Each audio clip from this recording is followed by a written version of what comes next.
Prasna Upanishad. Translated by Swami Nikalananda. Question 1. Om.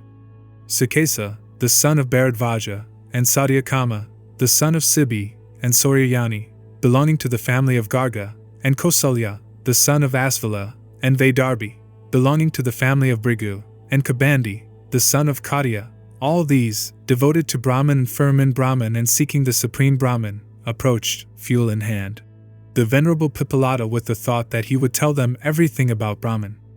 The rishi said to them, "Stay with me a year more, practicing austerities, chastity, and faith. Then you may ask questions according to your desire. If we know, we shall tell you all." Then Kabandi, the son of Katya, came to him and asked, "Sir, whence are these creatures born?"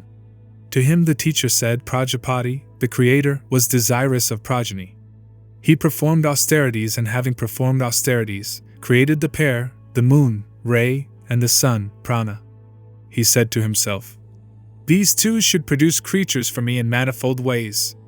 The sun is, indeed, prana, life. The moon is ray, food. Food is, indeed, all this, what has form and what is formless. Therefore everything having form is, indeed, food. Now the sun, when it rises, enters the eastern quarter and thereby enfolds the living beings of the east in its rays. And when it illuminates the southern, the western, the northern, the lower, the upper and the intermediate quarters, when it illuminates everything, it thus enfolds all living beings in its rays.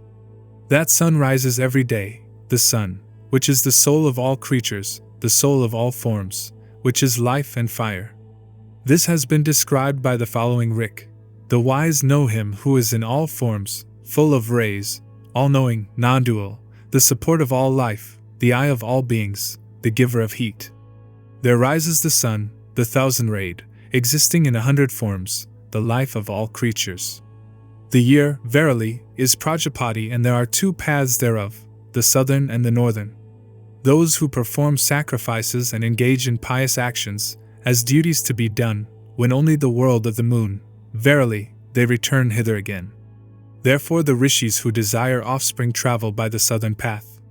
This path of the fathers is ray, food. But those who seek the self through austerity, chastity, faith, and knowledge travel by the northern path and win the sun. The sun, verily, is the support of all lives. He is immortal and fearless. He is the final goal. Thence they do not return. This path is blocked for the ignorant. Concerning it there is the following verse. Some call him the Father with 5 feet and with 12 forms, the giver of rain and the dweller in the region above the sky. Others, again, say that the world is fixed in the omniscient sun, endowed with 7 wheels and 6 spokes. The month, verily, is Prajapati. Its dark half, verily, is food, ray, its bright half, the eater, prana. Therefore some rishis perform sacrifice in the bright half, some in the other half. Day and night, verily, are Prajapati. Of these, day is the eater, prana, and night, the food, ray.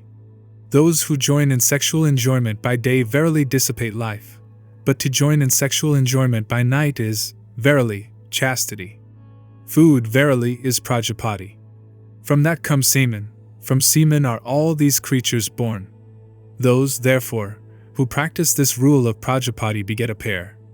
But Brahmaloka belongs to those who observe austerity and chastity, and in whom truth is firmly established. The stainless world of Brahma belongs to those in whom there is no crookedness, no falsehood, no deception. Question 2. Then Vaidarbi, belonging to the family of Brigu, asked him, "Sir, how many gods support the body of the created being? How many of these manifest their power through it? And which one, furthermore, is paramount?" To the disciple he said, "Space, Akasa, verily is that God, the wind, fire, water, earth, speech, mind, eye, and ear, as well. These, having manifested their glory, said boastfully, 'We support this body and uphold it.' To them Prana, the chief most, said, 'Do not fall into delusion.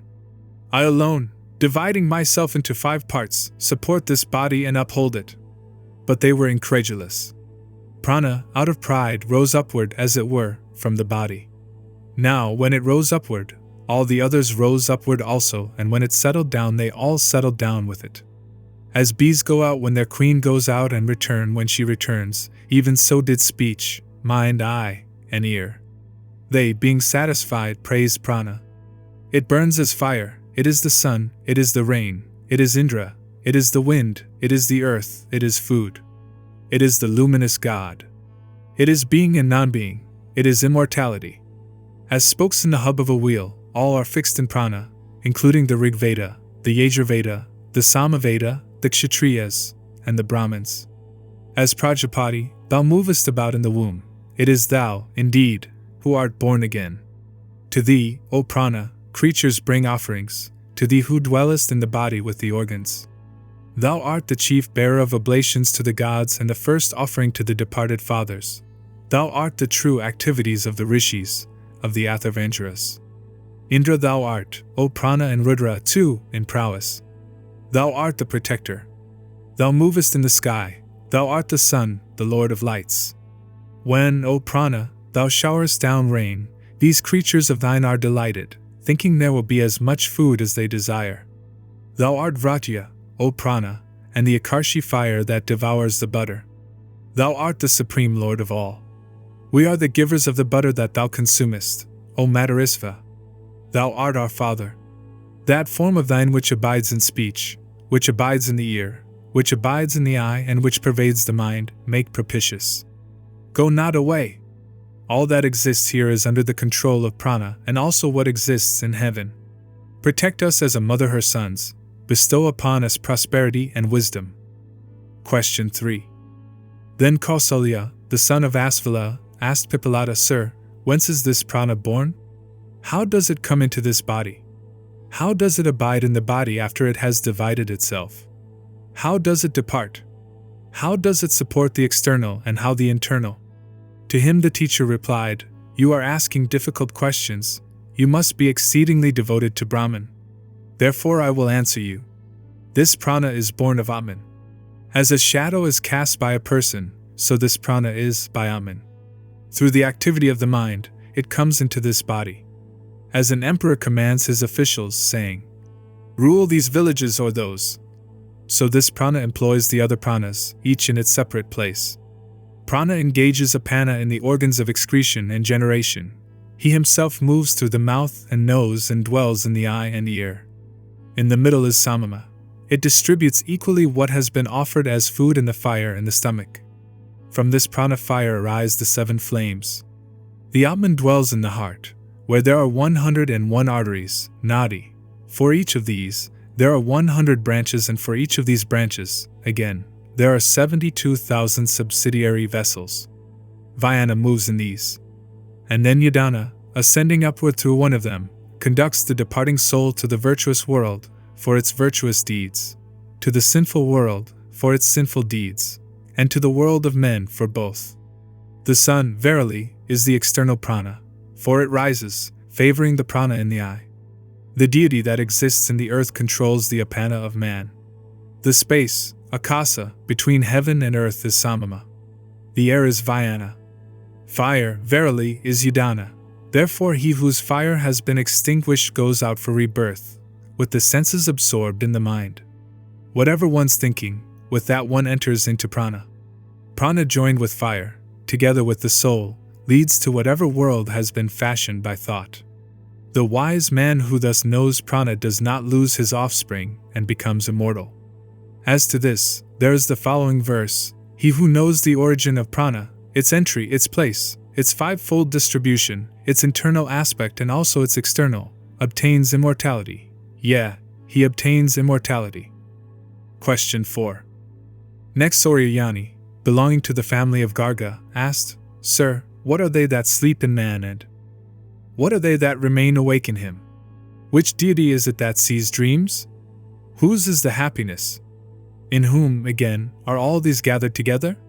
To him Pipalada replied, O Gargya, as the rays of the sun, when it sets, are gathered in that luminous orb and again go forth when it rises, even so, verily, all these, the objects and the senses, become one in the superior God, the mind.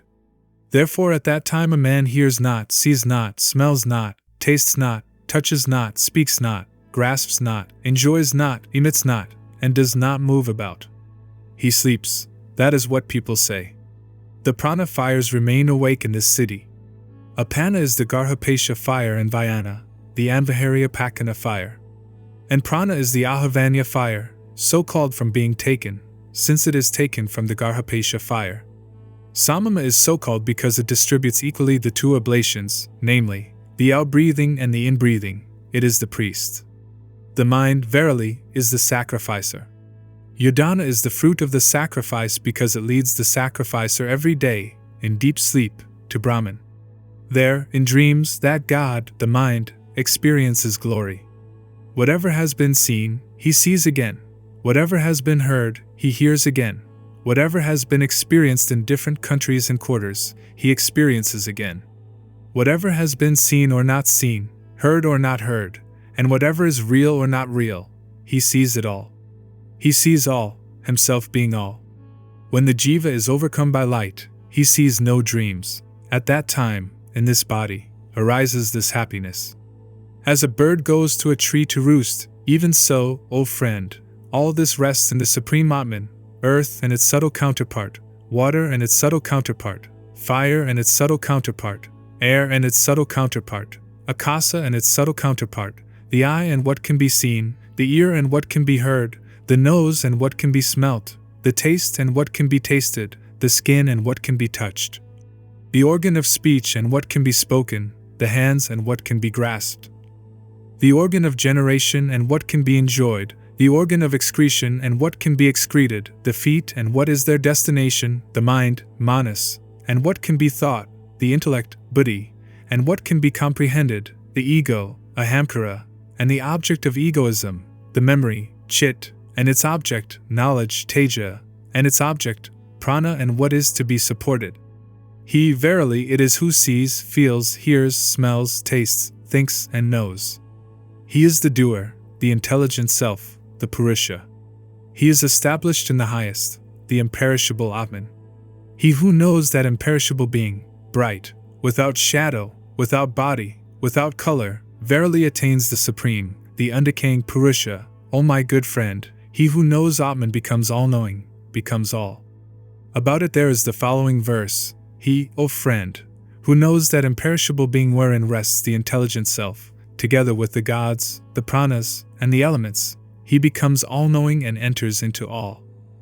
Question 5. Then Satyakama, the son of Sibi, asked Pipalada, Sir, if among men someone should here meditate on the syllable Om until death, which world, verily, would he win thereby?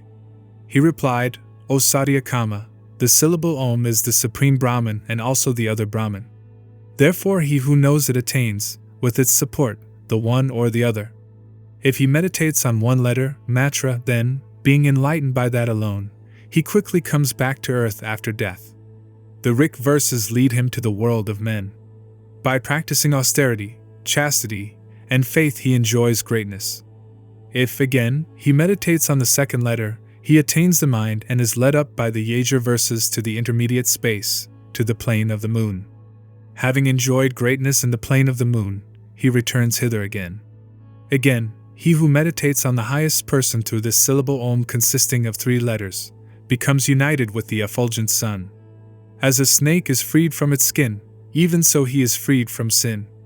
The 3 letters of Om, if employed separately, are mortal, but when joined together in meditation on the total reality, and used properly on the activities of the external, internal and intermediate states, the knower trembles not. The wise man, meditating on Om, attains this world by means of the Rik verses, the intermediate world by means of the Yajur verses, and that which is known to the seers by means of the Sama verses. And also through the syllable Om he realizes that which is tranquil, free from decay, death, and fear, and which is the highest. Question 6. Then Sukesa, the son of Bharadvaja, said to Pipalada, Sir, Hiranyaba, the prince of Kosala, once came to me and asked this question, O son of Bharadvaja, do you know the person with 16 parts? I said to the prince, I do not know him. If I knew him, why should I not tell you? Surely he who speaks what is not true withers away to the very root. Therefore I should not speak untruth. Then he silently mounted his chariot and went away. Now I ask you, where does that person dwell? Pipalada said to him, that person, he from whom these 16 parts arise, is verily here within the body. The Purusha reflected, what is it by whose departure I shall depart, and by whose staying I shall stay? He created prana, from prana faith, space, air, fire, water, earth, the organs, mind, food, from food virility, austerity, the Vedic hymns, sacrifice, the worlds, and in the worlds he created names. As these flowing rivers, bound for the ocean, disappear into the ocean after having reached it, their names and forms being destroyed and are called simply the ocean, even so, these 16 parts of the seer, whose goal is the Purusha, disappear into the Purusha after having reached him, their names and forms being destroyed and are called simply the Purusha.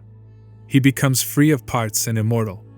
On this, there is the following verse, know him, the Purusha, who alone is to be known and in whom the parts rest firm, like the spokes in the nave of a wheel, that death may not affect you. Pipalada said to them, thus far, indeed, I know the Supreme Brahman, there is nothing higher than this. And they, worshipping him, said, thou, indeed, art our Father, thou who hast taken us across our ignorance to the other shore. Adoration to the Supreme Rishis. Adoration to the Supreme Rishis.